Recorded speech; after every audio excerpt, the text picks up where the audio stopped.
হযরত উসমান গনি রাদিয়াল্লাহু তাআলা আনহু, নবীর সাহাবী উসমান আমার নবীর কাছে বলেন, পয়গম্বর আমার সম্পদ অনেক বেড়ে যায়, আপনি একটু আল্লাহর কাছে দোয়া করেন, আল্লাহ যেন আমার সম্পদটা কমায় দেয়। নবী আমার দোয়া করে। ওসমান কিছুদিন পরে আয়েশা কয়, ও পয়গম্বর কেমন দোয়া করলেন? সম্পদ তো কমে না, সম্পদ বেড়ে যায়। নবী আমার বলেন, উসমান আজ থেকে খাবারগুলা খাইবা, উটের পিঠে বৈশা বৈশা খাবার খাইবা, কয়েকদিন পরে আবার আসবা। হযরত উসমান উটের পিঠে বৈশা খাবার খায়। কিছুদিন পরে আবার পয়গম্বরের দরবারে হাজির। নবী বলেন, উসমান বলো কি বলবা? এমন সময় বলেন, পয়গম্বর আপনাকে বলেছি আমার মালটা যেন কমে যায়, আপনি সেই জন্য দোয়া করেন, কিন্তু আমার সম্পদ তো কমে না, আমার সম্পদ দিন দিন খালি বেড়ে যায়। নবীর সাহাবীকে নবী পয়গম্বর প্রশ্ন করে, উসমান উটের পিঠে তুমি যে খাবারটা খাও, খাবার খাওয়ার তরিকাটা তোমার কি? এমন সময় বলে, নবী গো আমি উটের পিঠে বৈশা যখন খাবার খাই, এক টুকরা দানা যখন জমিনে পড়িয়ে যায়, সঙ্গে সঙ্গে আমি নিচে নামি, নামার পরে ওই খাবারটা আগে উঠাই, বালু লেগে যায়, সুন্দর করে ধুয়ে আমি খাবারটা খেয়ে নেই। নবী আমার বলেন, উসমান আল্লাহ তোমারে রিজিক দিছে, রিজিক পাইয়া তুমি নিয়ামতের শুকর আদায় করেছো, একটা নিয়ামতকেও তুমি নষ্ট করো নাই। মরণের আগ পর্যন্ত কোনোদিনও আল্লাহ তোমার এই সম্পদকে কমাইবে না। এজন্য আজ উসমানের নামে সৌদি আরবের প্রশাসনের একটা ব্যাংক অ্যাকাউন্ট এখনো আছে। ওই জামানায় তো কোনো ব্যাংক ছিল না, ওই জামানায় একটা ব্যাংকই ছিল, একজনের নামে একটা ব্যাংক, প্রায় 70 থেকে 75 হাজার কোটি টাকা তার ব্যাংকে ছিল। তিনি হলেন নবীর সাহাবী হযরতে আব্বাস রাদিয়াল্লাহু তাআলা আনহু। বহু মানুষ তার থেকে ওই জামানায় টাকা ইসলাম গ্রহণ করার আগে সুদে লাগাইতো। বহু মানুষের কাছে তিনি লক্ষ হাজার হাজার টাকা পাইতেন। নবী আমার একদিন ঘোষণা দেয়, সুদ যখন লেনদেন হারাম হয়ে যায়, নবী বলেন, তোমরা শুনে রাখো, আমার চাচা যার কাছে যে সুদ পাইতো আজ থেকে সব মাফ করে দেওয়া হলো। এমন সময় নবীর চাচা হযরতে আব্বাস দাঁড়ায় কয়, ভাতিজা আমার মূল টাকা মাফ করার তো অধিকার তোমার নাই, তুমি শুনিয়া নাও, আল্লাহকে রাজি খুশি করার জন্য জানায় দেই, আমি যাদের কাছে যত টাকা পাই আজ থেকে সব টাকাগুলো আমি ক্ষমা করে দিলাম, কাউকে আমাকে আর টাকা দেওয়া লাগবে না। আল্লাহু আকবার। এই তো নবীর সাহাবীর আদর্শ, যে যত বড় সুন্নাতওয়ালা, আল্লাহর ওলিরা বলেন সে তত বড় আল্লাহওয়ালা। সুন্নতওয়ালা যে যত বড় হবে, আল্লাহওয়ালা সে তত বড় হবে। এজন্য সুন্নতওয়ালা হয়ে যাও, সুন্নতের উপরে আমল করো, আল্লাহ পাক সব জায়গায় বরকত দিয়ে দিবে। আলহামদুলিল্লাহ, আল্লাহ পাকের দরবারে অসংখ্য শুকর ও সুজুদ যে আল্লাহ পাক আমাকে আপনাকে অত্যন্ত দয়া করে মায়া করে আল্লাহর ঘর মসজিদে সমবেত হওয়ার তৌফিক দান করেছেন। এজন্য শুকরিয়াতান বলি আলহামদুলিল্লাহ। লক্ষ কোটি দুরুদ ও সালাম মানবতার মুক্তির দূত, মানবতার মুক্তির দিশারি, মুরদুলাল মুরদুদ রহমাতুল লিল আলামিন, খাতামুন নবিয়্যিন, সাইয়্যিদুস সাকালাইন, ইমামুল মুরসালিন জনাবে মুহাম্মদুর রাসূলুল্লাহ সাল্লাল্লাহু আলাইহি ওয়াসাল্লামের উপর। সম্মানিত হাজিরিন, আমি আপনাদের সামনে মহাগ্রন্থ আল কোরআন থেকে একটি আয়াতে কারিমা তেলাওয়াত করেছি। বিশ্ব নবী, শেষ নবী, মহানবী, শ্রেষ্ঠ নবী সাল্লাল্লাহু আলাইহি ওয়াসাল্লামের অসংখ্য অগণিত হাদিস থেকে একটি হাদিস পাঠ করেছি। তেলাওয়াতকৃত আয়াত এবং হাদিসের আলোকে ইখলাস ও আমলের নিয়তে আল্লাহ পাক আমাকে আপনাকে কিছু কথা বলবার এবং ধৈর্য ধারণ করে শুনবার তৌফিক দান করুন। সকলে পড়ি আমিন। আমাদের আলোচনা চলছিল নবীজির মিলাদ এবং সিরাত নিয়ে। আজকে আমরা তৃতীয় পর্বের আলোচনা করব বিশ্বনবীর সিরাত। আমাদের গত জুমায় আলোচনা করতে গিয়ে আমি বলেছিলাম যে নবীজির আগমনে যারা খুশি হয়েছিল কিছু মানুষ, যারা বাদী আজাদ করেছিল, কিন্তু নবী যখন কালিমার দাওয়াত দিল তারা পাথর নিয়ে নবীর দিকে নিক্ষেপ করল। তাহলে বোঝা গেল যে এরা নবীর আগমনে খুশি ঠিক, নবীর আদর্শে খুশি না। কথা কান ঠিক কিনা? এজন্য কাউকে ভালোবাসা মানে হলো তার সব জিনিসগুলো ভালোবাসা। এমনটা যেন না হয় যে একজনকে পছন্দ করি মানে একজনকে ভালোবাসি, তার একটা অংশকে আমি ভালোবাসি, মহব্বত করি। বিষয়টা এমন না। নবীজিকে যেই সময় আল আমিন বলা হতো সেই সময়ের মানুষগুলোর অবস্থাটা কেমন ছিল এটা অন্যদিন হয়তো আলোচনা করব। খালি এতটুকু শুনে রাখেন যে ওই সময়ের ঝগড়া বা গ্যাঞ্জাম বা মারামারি এটা বংশ পরম্পরায় চলতো। বাবা মুমূর্ষ অবস্থায় ছেলে মেয়েদেরকে ডাকতো যে আমার অমক অমকের সাথে মারামারি আছে, আমি যদি মরেও যাই তোরা হারে সাইজ করিস। যেটা বর্তমানে আছে না নাই? আছে। এরকম অনেকগুলো বিষয় ছিল। এই সময় আমার আপনার নবীর ব্যাপারে কোনো ধরনের কিলো কালাম নাই। আমার নবীকে বলা হতো আল আমিন। সুবহানাল্লাহ পড়েন। এক বাক্যে আমার নবীকে সবাই বিশ্বাস করত। এরপরে নবী যখন নবুয়ত পেয়ে গেলেন, পাওয়ার পরে আমার নবী গোপনীয়তার সাথে দাওয়াত দিলেন। আল্লাহ যখন প্রকাশ্যে দাওয়াত আনার কথা বললেন, তখন তিনি যখন প্রকাশ্যে দাওয়াত আনলেন, ঘোষণা করলেন, যেটা গত জুমায় যেখানে এসে শেষ হলো আমাদের আলোচনা, যে পাহাড়ের পিছে যদি শত্রু থাকে তোমরা এটাকে মানো কি মানো না? বলে মোহাম্মদ যদি বলে সমস্ত দলিল ছাড়া বিশ্বাস করি। আল্লাহু আকবার বলেন। তখন নবী আমার বলেন, তোমরা 33 কোটি দেবতার পূজা করো, এ অবস্থায় যদি তোমরা মৃত্যুবরণ করো আমি তোমাদের কবরে আগুন দেখতে পাচ্ছি।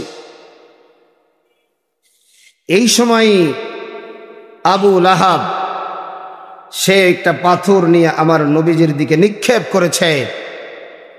আমার নবী তাকে কোনো জবাব দেয় নাই। নবীর আল্লাহ কঠিন থেকে কঠিন জবাব দিয়েছেন। সুবহানাল্লাহ পড়েন। আজও যদি আল্লাহর পাগলেরা, নবীর ওয়ারিস আলেম উলামারা, আল্লাহ পাকের খাঁটি আশেক বান্দা, তাকে যদি কেউ তিরস্কার করে, তাকে যদি কেউ গালি দেয়, তাকে যদি কেউ আঘাত করে, হয়তোবা ওই আলেম কিছু বলছে না, হয়তোবা ওই বুজুর্গ ব্যক্তি কিছু বলছে না, কিন্তু তার আল্লাহ আছে না নাই? আছে। মানলাহুল মাওলা ফালাহুল কুল, যে আল্লাহর হয়ে যাবে গোটা দুনিয়া তার হয়ে যাবে।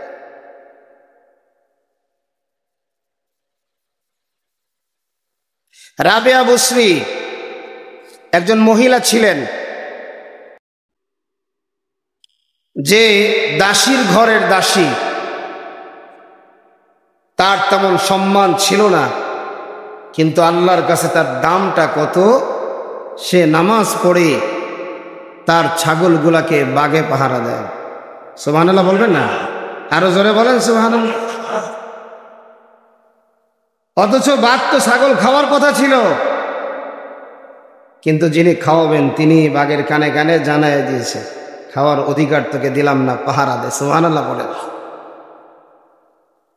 এজন্য দেখেন বয়ানের ভিতরে যে মাঝে মাঝেই বলি ভাই আল্লাহ পাগল হয়ে যাও। হাদিসের ভিতরে নবী করিম সাল্লাল্লাহু আলাইহি ওয়াসাল্লাম বলেন, আকসিরু যিকরাল্লাহ হাত্তা ইয়াকুলু মাজনুনুন। নবী বলেন তুমি আল্লাহর জিকির এমন ভাবে করো মানুষ যেন তোমাকে পাগল বলে। সুবহানাল্লাহ পড়েন। এমন ভাবে জিকির করো মানুষ যেন তোমাকে পাগল বলে। আরে ভাই, গোটা দুনিয়ার মানুষ যদি আমাকে পাগল বলে, আল্লাহ যদি বলে পাগল না, এই মানুষের কথার কোনো দাম আছে? নবীর ব্যাপারে বলেছেন, ওয়ামা সাহিবুকুম বিমাজনুন।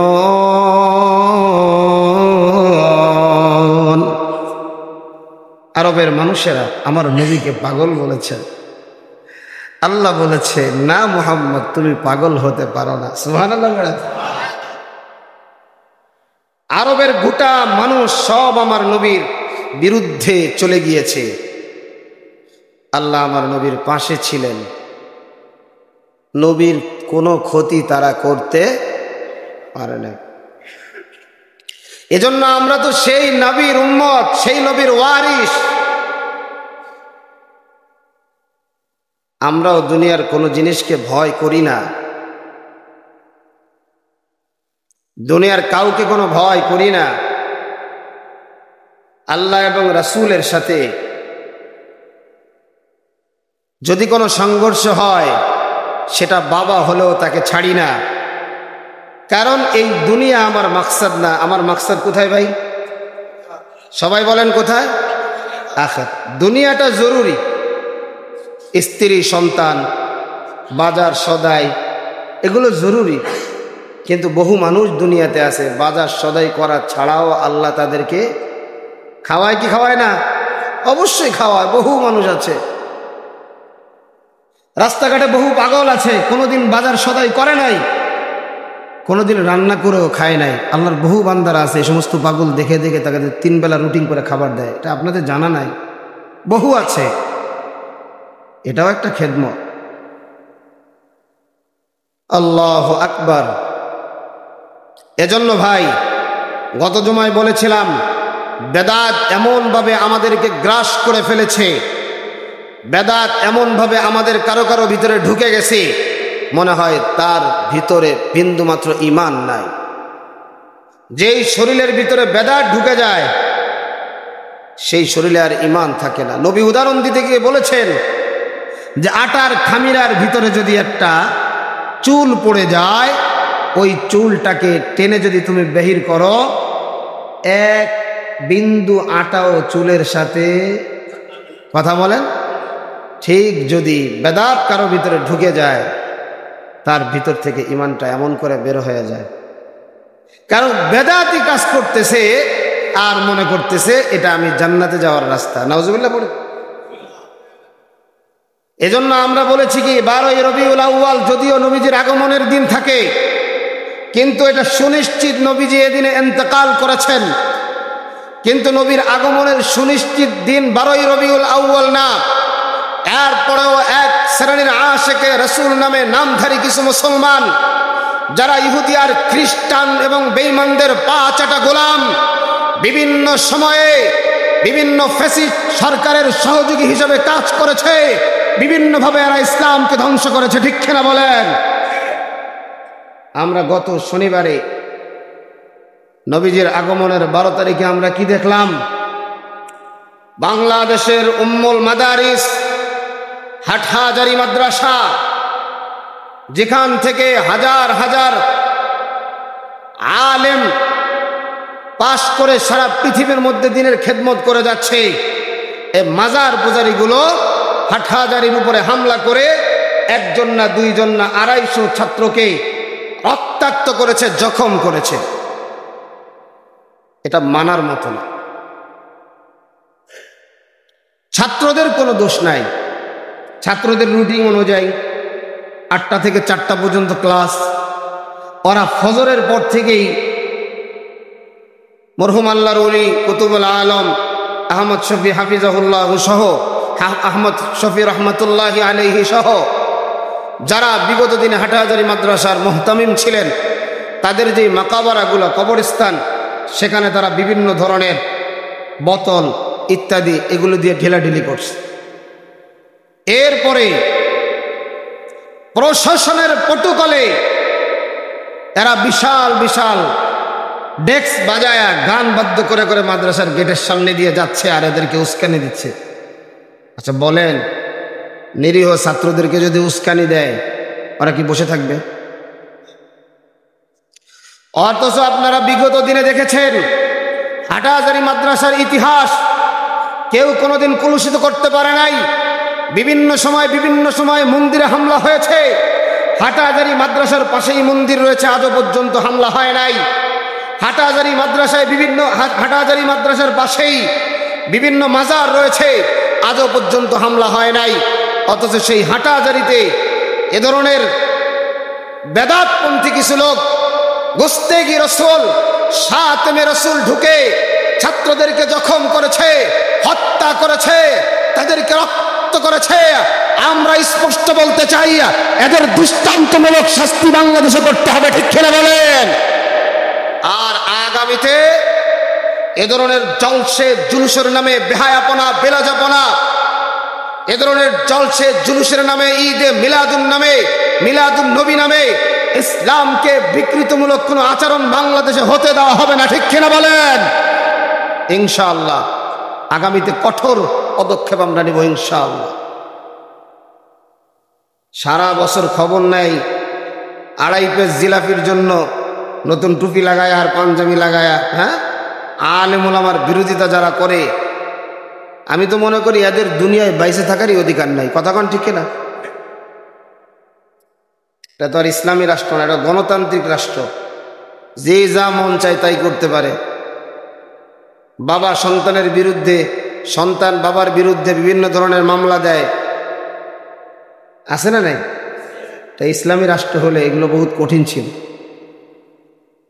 এজন্য ভাইয়েরা আমার, সোচ্চার থাকবেন, বেদাতকে কোনোদিন প্রশ্রয় দেওয়া হবে না। নিজে বেদাত করব না, কাউকে বেদাতি কাজ করতে দেওয়া হবে না। এজন্য আমরা মিলাদুন নবী, এটা আমরা আলোচনা করব, এটা গ্রহণ করার কোনো জিনিস না। আমাদের গ্রহণ করতে হবে সিরাতুন নবী। আমার নবী যেদিন নবুয়াত প্রাপ্ত হয়েছেন, নবুয়াত পাওয়ার পরে আমার নবী 23 বছরের জীবনীতে যা ঘটেছে, যা করেছেন, সেগুলো আমাকে করতে হবে। পরিপূর্ণ নবীজির আদর্শ আমার ভিতরে ঢুকাইতে হবে। আল্লাহ তাবারক তাআলা জানাইয়া দেয়, কুল ইন কুনতুম তুহিব্বুনাল্লাহ। আল্লাহ বলেন, নবী আপনি বলে দেন, ইন কুনতুম তুহিব্বুনাল্লাহ, যদি তোমরা আল্লাহকে ভালোবাসো। জোরে বলেন, কাকে? আল্লাহকে ভালোবাসো। ফাত্তাবিউনি, তাহলে আমার অনুসরণ করো। নবী বলেন, আমার অনুসরণ করো। ইউহিব্বুকুমুল্লাহ, তাহলেই আল্লাহকে ভালোবাসা হয়ে যাবে। সুবহানাল্লাহ। ইউহিব্বুকুমুল্লাহ, তাহলে আল্লাহ তোমাদেরকে ভালোবাসবেন। নবী বলেছেন, যদি তোমরা আমাকে ভালোবাসো, যদি তোমরা আল্লাহকে ভালোবাসো, তাহলে আমার অনুসরণ করো, তাহলে আল্লাহ তোমাদেরকে ভালোবাসবেন। ও বন্ধু, এখান থেকে একটা কথা ক্লিয়ার, আর কোনো দলিল লাগবে না। আল্লাহকে ভালোবাসতে হইলে নবীর সব হুকুমগুলো আমাকে আপনাকে মানা লাগবে কি লাগবে না? জোরে বলেন, লাগবে কি লাগবে না? নবীর আদর্শ, নবীর সুন্নাত আমাকে আপনাকে আঁকড়িয়ে ধরতে হবে। জীবন চলে যাবে, এরপরেও নবীজির সুন্নাত আমরা ছাড়ব না। সাহাবায়ে কেরামের জীবন চলে যায়, এরপরেও নবীজির সুন্নাত ছাড়ে না। নবীজির সুন্নাত যদি আপনি গ্রহণ করেন, তাহলে আপনার সব জায়গায় বরকত হয়ে যাবে। আর বরকত কোথাও বরকত হবে না, খালি বরকত আর বরকত। প্রসিদ্ধ নবীজির 3টা সুন্নাতের কথা আপনাদেরকে বলে দিতে চাই। 1 নাম্বার, সালাম। দেখা হওয়ার সাথে সাথে মুমিনকে সালাম দাও।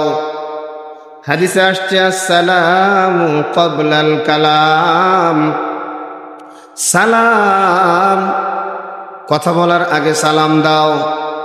মোবাইলে ফোন এসেছে, আপনি হেলো বলার আগে বলেন আসসালামু আলাইকুম ওয়া রাহমাতুল্লাহ। সালামটা স্পষ্ট করে দিবেন। অনেকে তো উল্টা পাল্টা করে সালাম দেয়, সালামটা স্পষ্ট করে দিবেন, রহমতের দোয়া হয়ে যাবে। 1 নাম্বার, বেশি বেশি করে সালাম দিবেন। সালামের মধ্যে ধনী নাই, গরিব নাই, বড় নাই, ছোট নাই, আলেম নাই, গায়রে আলেম নাই, সবাই সবাইকে সালাম দিবেন। হাদিসের ভিতরে আসছে আগে আগে যে সালাম দিল ওই আল্লাহর বান্দাটা অহংকার থেকে মুক্ত। জোরে কোন সুবহানাল্লাহ।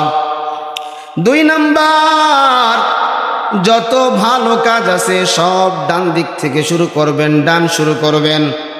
জামা পরতে গেলে ডান হাতটা আগে ঢোকাবেন, পায়জামা পরতে গেলে ডান পাটা আগে ঢোকাবেন, মসজিদে ঢুকতে গেলে ডান পাটা আগে ঢোকাবেন, ঘরে ঢুকতে গেলে ডান পাটা আগে ঢোকাবেন, কাউকে কিছু দিতে গেলে ডান দিক থেকে আগে দেবেন। কোনো জিনিস খাওয়া দাওয়া শুরু করতে হলে সামনের দিক দিয়ে ডান পাশ থেকে আগে খাবেন। সব ক্ষেত্রে ডানের বড় বরকত। দামি জায়গায় সব ডান পা, আর যেটা একটু নোংরা জায়গা, যেমন বাথরুমে ডান পা দেওয়া যাবে না, বাথরুমে ঢোকানোর সময় ডান পা বাম পা দিতে হবে, ডান পা দিয়ে বের হতে হবে। মসজিদ ঘর ইত্যাদিতে ডান পা দিয়ে ঢুকতে হবে, বাম পা দিয়ে বের হতে হবে। পরে বন্ধু, সব কাজে আজকের থেকে ডান লাগায় দেন, ডান, দেখবেন বরকত শুরু হয়ে গেছে। 3 নাম্বার, বেশি বেশি করে জিকির করবেন, বেশি বেশি করে জিকির। আমার নবীজির বড় 3টা সুন্নাতের ভিতরে বেশি বেশি করে 3 নাম্বারটা হলো জিকির। সকাল সন্ধ্যা জিকির করবেন। সকালে 6 তাসবিহের জিকির করবেন, বিকালে 6 তাসবিহের জিকির করবেন। প্রতি নামাজের পরে তাসবিহে ফাতিমের জিকির করবেন। 33 বার সুবহানাল্লাহ, 33 বার আলহামদুলিল্লাহ, 34 বার আল্লাহু আকবার পড়বেন। এতটুকু আমল যদি করতে পারেন, আল্লাহ পাক আমার আপনার জীবনের সব গুনাহ মাফ করে দিবে। সুবহানাল্লাহ। সকাল সন্ধ্যা 6 তাকবীরের জিকির, 6 তাসবিহের জিকির করবেন। সুবহানাল্লাহ 100 বার, আলহামদুলিল্লাহ 100 বার, আল্লাহু আকবার 100 বার, লা ইলাহা ইল্লাল্লাহ 100 বার, ইস্তিগফার 100 বার, যে কোনো একটা দুরুদ 100 বার। 600 বারের এই আমল যদি আপনি করতে পারেন প্রতিদিন সকাল সন্ধ্যা, কারণ আল্লাহ বলেছেন বুকরাতাও ওয়া আসীলা, ইয়া আইয়ুহাল্লাযীনা আমানু যিকুরুল্লাহা যিকরান কাসীরা ওয়াসাব্বিহুহু বুকরাতাও ওয়া আসীলা। আল্লাহ বলেন সকাল সন্ধ্যা জিকির করো। আমার কথা না, চরমোনাই পীর সাহেবের কথা না, উজানির পীর সাহেবের কথা না, কালকা সাহেবের কথা না, গৌহারডাঙ্গা মাদ্রাসার পীর সাহেবের কথা না, এটা হলো আল্লাহর কথা। সকাল সন্ধ্যা জিকির করো। কেউ যদি এমন করিয়া করিয়া জিকির করতে পারে, আল্লাহ তারে দুনিয়া ও আখিরাতে চমকায়া দিবে। সুবহানাল্লাহ। এজন্য যুবক ভাই, নবীজির আগমনের মাস, নবীজির সিরাতকে গ্রহণ করেন, নবীজির সুন্নাতকে গ্রহণ করেন। সুন্নাত আমার নবীর 3টা জিনিস। 1 নাম্বার নবীজির কাজ মানে আমল, 2 নাম্বার নবীজির কথা, 3 নাম্বার নবীজির সমর্থন। 3টা জিনিসকে সুন্নাত বলা হয়। আপনি চুল কাটবেন, চুল কাটাবেন, কাটানোর ভিতরেও একটা সুন্নাত আছে। আমি দাড়ি রাখবেন, দাড়ি রাখার ভিতরেও একটা সুন্নাত আছে। আপনি জামা পরবেন, জামা পরার ভিতরেও সুন্নাত আছে। আপনি হাঁটাচলা করবেন, হাঁটাচলার ভিতরেও সুন্নাত আছে। 24 ঘন্টা সুন্নাত অনুযায়ী যদি জীবনটা চলে,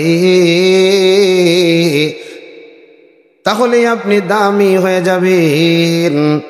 এজন্য সুন্নতি জীবন আজকে থেকে শুরু করে দেন, কারণ নবীর সুপারিশ ছাড়া জান্নাতে যাওয়া যাবে না। নবীকে সবচাইতে বেশি মহব্বত করেছেন সাহাবায়ে কেরাম। নবীকে সবচাইতে বেশি মহব্বত করার কারণে সাহাবায়ে কেরাম দামি হয়ে গেছে। হযরত ওসমান গনি রাদিয়াল্লাহু তাআলা আনহু, নবীর সাহাবী ওসমান আমার নবীর কাছে বলেন, পয়গম্বর, আমার সম্পদ অনেক বেড়ে যায়, আপনি একটু আল্লাহর কাছে দোয়া করেন, আল্লাহ যেন আমার সম্পদটা কমায় দেয়। নবী আমার দোয়া করে। ওসমান কিছুদিন পরে আয়েশা কয়, ও পয়গম্বর, কেমন দোয়া করলেন? সম্পদ তো কমে না, সম্পদ বেড়ে যায়। নবী আমার বলেন, ওসমান, আজ থেকে খাবারগুলা খাইবা, উটের পিঠে বৈশা বৈশা খাবার খাইবা, কয়েকদিন পরে আবার আসবা। হযরত ওসমান উটের পিঠে বৈশা খাবার খায়। কিছুদিন পরে আবার পয়গম্বরের দরবারে হাজির। নবী বলেন, ওসমান, বলো কি বলবা? এমন সময় বলেন, পয়গম্বর, আপনাকে বলেছি আমার মালটা যেন কমে যায়, আপনি সেই জন্য দোয়া করেন, কিন্তু আমার সম্পদ তো কমে না, আমার সম্পদ দিন দিন খালি বেড়ে যায়। নবীর সাহাবীকে নবী পয়গম্বর প্রশ্ন করে, ওসমান, উটের পিঠে তুমি যে খাবারটা খাও, খাবার খাওয়ার তরিকাটা তোমার কি? এমন সময় বলে, নবী গো, আমি উটের পিঠে বৈশা যখন খাবার খাই, এক টুকরা দানা যখন জমিনে পড়িয়ে যায়, সঙ্গে সঙ্গে আমি নিচে নামি, নামার পরে ওই খাবারটা আগে উঠাই, বালু লেগে যায়, সুন্দর করে ধুয়ে আমি খাবারটা খেয়ে নেই। নবী আমার বলেন, উসমান, আল্লাহ তোমারে রিজিক দিছে, রিজিক পাইয়া তুমি নিয়ামতের শুকর আদায় করেছো, একটা নিয়ামতকেও তুমি নষ্ট করো নাই। মরণের আগ পর্যন্ত কোনোদিনও আল্লাহ তোমার এই সম্পদকে কমাইবে না। এজন্য আজ উসমানের নামে সৌদি আরবের প্রশাসনের একটা ব্যাংক অ্যাকাউন্ট এখনো আছে। ওই জামানায় তো কোনো ব্যাংক ছিল না, ওই জামানায় একটা ব্যাংকই ছিল, একজনের নামে একটা ব্যাংক। প্রায় 70 থেকে 75 হাজার কোটি টাকা তার ব্যাংকে ছিল। তিনি হলেন নবীর সাহাবী হযরতে আব্বাস রাদিয়াল্লাহু তাআলা আনহু। বহু মানুষ তার থেকে ওই জামানায় টাকা ইসলাম গ্রহণ করার আগে সুদে লাগাইতো।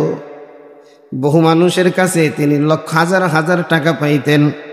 নবী আমার একদিন ঘোষণা দেয়, সুদ যখন লেনদেন হারাম হয়ে যায়, নবী বলেন, তোমরা শুনে রাখো, আমার চাচা যার কাছে যে সুদ পাইতো, আজ থেকে সব মাফ করে দেওয়া হলো। এমন সময় নবীর চাচা হযরতে আব্বাস দাঁড়ায় কয়, ভাতিজা, আমার মূল টাকা মাফ করার তো অধিকার তোমার নাই, তুমি শুনিয়া নাও, আল্লাহকে রাজি খুশি করার জন্য জানায় দেই, আমি যাদের কাছে যত টাকা পাই, আজ থেকে সব টাকাগুলো আমি ক্ষমা করে দিলাম, কাউকে আমাকে আর টাকা দেওয়া লাগবে না। আল্লাহু আকবার। এই তো নবীর সাহাবীর আদর্শ, যে যত বড় সুন্নাতওয়ালা, আল্লাহর ওলিরা বলেন সে তত বড় আল্লাহওয়ালা। সুন্নতওয়ালা যে যত বড় হবে, আল্লাহওয়ালা সে তত বড় হবে। এজন্য সুন্নতওয়ালা হয়ে যাও, সুন্নতের উপরে আমল করো, আল্লাহ পাক সব জায়গায় বরকত দিয়ে দিবে। নবীর সাহাবীদের একটা আদর্শ ছিল বেশি বেশি করে দান করা। আমার নবী একদিন দেখলেন মসজিদে নববী, এই নববীর ভিতরে যে জায়গাটুকু আছে এই জায়গায় আর মুসল্লিদের সংকলন হয় না। এমন সময় নবী মসজিদের সামনে একটা জায়গা ছিল, একজন বৃদ্ধ লোকের একটা জায়গা। নবী তার কাছে গিয়ে বলে, আমাদের মসজিদে নববীর জন্য এই জায়গাটা দরকার, তুমি একটু জায়গাটা দিয়ে দাও না, জায়গার দাম তুমি কি পরিমাণ নিবা? এমন সময় ওই বুড়া লোক বলে, বর্তমান বাজার মূল্য যেটা আছে এইটা দিলে হবে না, আমাকে এর চাইতেও 10 গুণ বাড়ায়া দাম দিতে হবে। নবী আমার বলেন, ঠিক আছে, কোনো সমস্যা নাই। এমন সময় নবী সাহাবা একরামদের সামনে এই জায়গাটা ক্রয় করার জন্য নবী সাহাবাদেরকে বললেন, ও আমার উম্মতেরা, এই জায়গাটা আল্লাহর জন্য যে ক্রয় করে দিবে আল্লাহ তার জান্নাতের মালিক বানায়া দিবে। একটু জোরে কর না, আর আওয়াজ দিয়ে বলেন সুবহানাল্লাহ। সাহাবা একরাম ওই সময় এত টাকা তাদের ছিল না, যারা নবীজির সামনে ছিল। এত টাকা না থাকার কারণে এককভাবে কোন সাহাবী রাজি হইতে পারে নাই। আমার নবী একা একা মসজিদে নববীর ভিতরে, মনটা বড় খারাপ। নবী আমার বসে আছেন, মন বড় খারাপ। একটু পরে আবু বকর বলে, পয়গম্বর মনটা কেন খারাপ? বলে, আবু বকর, মসজিদে নববীতে তো মুসল্লিদের সংকলন হয় না, এই জায়গাটা একটু সামনের জায়গাটা দরকার। কিন্তু এই বৃদ্ধ লোক বলেছে যে জায়গার 10 গুণ দাম বাড়ায় দিতে হবে। হযরতে আবু বকর বলে, পয়গম্বর, এই মুহূর্তে তো আমার কাছে এত পয়সা নাই, আমি কেমন করে ক্রয় করে দিব? নবীজির মুখে হাসি ফুটে না। সংবাদটা যাইতে যাইতে ওই সময় হযরতে ওসমান গনি ছিলেন না। হযরতে ওসমান গনির কানে সংবাদ চলিয়ে যায়, নবীর মনটা বড় খারাপ। হযরতে ওসমান বলে, কি কারণে আমার মায়ার নবীর মনটা খারাপ বলো? বলে, মসজিদে নববীর সামনে একটা জায়গা, এই জায়গাটা মসজিদের জন্য বেশি দরকার। নবী সাহাবা একরামের কাছে পেশ করেছে, কে আছো জায়গাটা ক্রয় করে দিবা? এখনো পর্যন্ত কোনো সমাধান হয় নাই। হযরতে ওসমান রাতে আর ঘুমায় না। হযরতে ওসমান রাত্রবেলা ওই বুড়ার বাড়িতে চলে যায়। বুড়ার বাড়িতে গিয়ে কয়, আল্লাহর বান্দা, আপনি নাকি জমিটা শুনলাম বিক্রি করবেন। বলে, জমি বিক্রি করব, তোমাদের নবীর কাছে বলে আসছি 10 গুণ দাম দেওয়া লাগবে, কিন্তু এখন আর জমির দাম 10 গুণ নাই, এখন তো জমির দাম বহু গুণে বেড়ে গেছে। হযরত ওসমান বলে, বলেন আপনার জমির দাম কত? বলে, এই জমির দাম যা আছে আমারে এর চাইতে 100 গুণ দাম বাড়াইয়া দিতে হবে। নবীর সাহাবী ওসমান তো নাছোড় বান্দা, সঙ্গে সঙ্গে বলেন, আপনাকে এখনই আমি দাম দিয়ে দিব, কিন্তু জমিটা এই রাত্রেই দলিল করে দেওয়া লাগবে। বলে, কোনো সমস্যা নাই। জমিটা টাকা দিয়েছে, জমি দলিল হয়ে গেছে। সকালবেলা আমার মায়ার নবীর মনটা বড় খারাপ। নবীর কাছে যখন ওসমান প্রশ্ন করে, নবীও যখন এই কথাটা বলেন, এমন সময় ওসমান বলেন, পয়গম্বর, আপনি গতকালকে যে ঘোষণাটা দিয়েছেন, এই জায়গাটা যদি কেউ ক্রয় করে দেয় তাকে নাকি আল্লাহ পাক জান্নাত দিয়ে দিবে, ঘোষণাটা কি ঠিক আছে? আমার নবী বলে, ওসমান, ঘোষণাটা এখনো ঠিক আছে।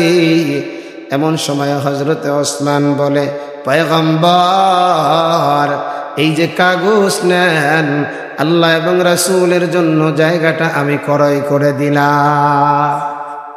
আরো জোরে, আরো জোরে। নবী আমার প্রশ্ন করে, ওসমান, কি পরিমাণ টাকা দিছো? ওসমান বলে, পয়গম্বর, এই টাকাটার কথা তো বলা যাবে না। নবী আমার বলেন, ওসমান বলো না, বলো না, বলো। আল্লাহর সাথে একটা প্রতিযোগিতা আরম্ভ হয়ে গেছে। তোমার সাথে আল্লাহ প্রতিযোগিতা করে। আল্লাহু আকবার। তোমার সাথে আল্লাহ প্রতিযোগিতা করে। তুমি ওই ব্যক্তিকে যেই পরিমাণ টাকা দিছো, হযরতে ওসমান বলে, হুজুর আমি বস্তা ভইরা দিছি। বলে, আল্লাহ আসমান থেকে বস্তা ভরে ভরে পাঠা। এজন্য যুবক ভাই, ওই জায়গাটা আল্লাহ আমার নবীরে বলে, ও পয়গম্বর, আপনার উসমানের ইখলাসটা এত ভালো, এত ভালো, আপনি যেই কথাটা বলেছেন, আমি যেই ঘোষণাটা দিয়েছি, সুতরাং এইটা তো আর বাকি রাখার সুযোগ নাই। ওসমান গনি যেই জায়গাটা ক্রয় করে দিল, আমি আল্লাহ ওই জায়গাটাকে জান্নাতের টুকরা বানাইয়া দিলাম। এই যে মদিনায় আমরা যাই, রাউযাতুম মির রিয়াজিল জান্নাহ, এইটা কোন জায়গা জানেন? এইটাই হলো হযরত ওসমান রাদিয়াল্লাহু তাআলা আনহুর ক্রয়কৃত জায়গা। আল্লাহু আকবার। দুনিয়ার মধ্যে জান্নাতের দুইটা জিনিস আছে। এক নাম্বার রাউযাতুম মির রিয়াজিল জান্নাহ, দুই নাম্বার হজরে আসওয়াদ, কালো পাথর। এরে যুবক ভাই, এজন্য আল্লাহর রাস্তায় নবীকে খুশি করার জন্য দান করলে কোনোদিন কমে না। এজন্য নবীর একটা আখলাক ছিল, যখন যে লাইনে চাওয়া হবে আল্লাহর রাস্তায় দিয়ে দেয়। আল্লাহ পাক আমাদের সবাইকে নবীর আদর্শ অনুসরণ করে চলার তৌফিক দান করেন, পড়ি আমিন।